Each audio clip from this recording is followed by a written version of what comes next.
ऋषिका पर भगवान शिव की कृपा। एक असुर से उसके धर्म की रक्षा करके उसके आश्रम में नंदकेश नाम से निवास करना और वर्ष में एक दिन गंगा का भी वहां आना।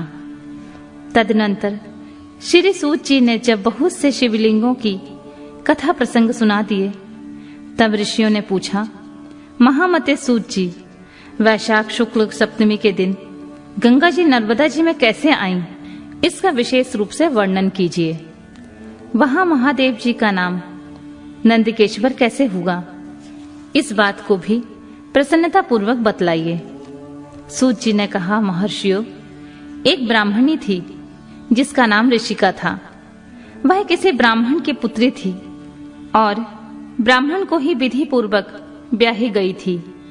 विप्रवरों, यद्यपि वह दुष्पत्नी उत्तम व्रत का पालन करने वाली थी, तथापि अपने पूर्व जन्म के किसी अशुभ कर्म के प्रभाव से बाल वैधव्य को प्राप्त हो गई। तब वह ब्राह्मण पत्नी ब्रह्मचर्य व्रत का पालन करने में तत्पर होकर पार्थिव पूजन के लिए अत्यंत कठोर तपस्या करने लगी। उस समय अवसर पाकर मूढ़ नाम से प्रसिद्ध एक दुष्ट और बलवान असुर, जो बड़ा मायावी था, कामवाण से पीड़ित होकर वहां आया। उस अत्यंत सुंदरी कामनी की तपस्या करती देखकर वह असुर उसे नाना प्रकार के लोभ दिखाता हुआ उसके साथ संभोग करने की याचना करने लगा। मुनीश्वरों, परंतु उत्तम व्रत का पालन करने तथा शिव के ध्यान में तत्पर रहने वाली वह साध्वी नारी काम भाव से उस पर दृष्टि न डाल सकी। तपस्या में लगी हुई उस ब्राह्मणी ने उस असुर का सम्मान नहीं किया, क्योंकि वह अत्यंत तपोनिष्ठ और शिव ध्यान पारायणा थी। उस कुशांगी युवती से तिरस्कृत हो उस दैत्यराज मूढ़ ने उसके ऊपर क्रोध प्रकट किया, फिर अपना विकट रूप उसे दिखाया।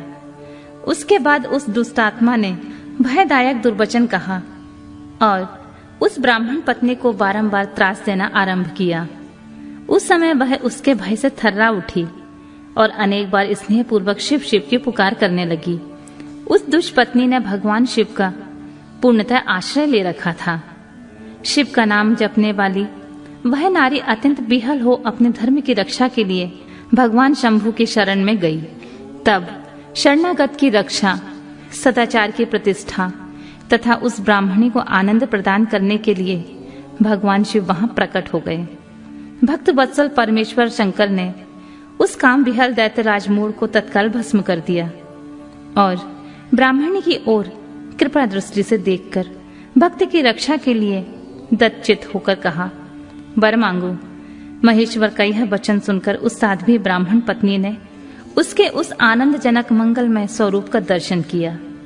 फिर सबको सुख देने वाले परमेश्वर शंभु को प्रणाम करके शुद्ध अंतःकरण वाली उस साध्वी ने हाथ जोड़कर मस्तक झुकाकर उनकी स्तुति की। ऋषिका बोली, देवादिदेव महादेव, शरणागत वत्सल, आप दीन बंधु हैं, भक्तों की सदा रक्षा करने वाले ईश्वर हैं। आपने मूढ़ नामक असुर से मेरी धर्म की रक्षा की है, क्योंकि आपके द्वारा वह दुष्ट असुर मारा गया है।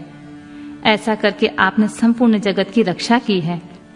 अब आप मुझे अपने चरणों की परम उत्तम एवं अन्य भक्ति प्रदान कीजिए नाथ। यही मेरे लिए वर है, इससे अधिक और क्या हो सकता है। प्रभु महेश्वर, मेरी दूसरी प्रार्थना भी सुनिए। आप लोगों के उपकार के लिए यहाँ सदा स्थित रहिए। महादेव जी ने कहा, ऋषिके, तुम सदाचारिणी और विशेषतः मुझ में भक्ति रखने वाली हो। तुमने मुझसे जो जो वर मांगे हैं वे सब मैंने तुम्हें दे दिए।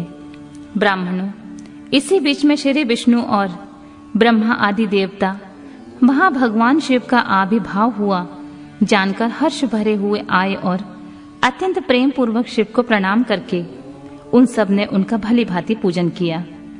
फिर शुद्ध हृदय से हाथ जोड़कर मस्तक झुकाकर उनकी स्तुति की।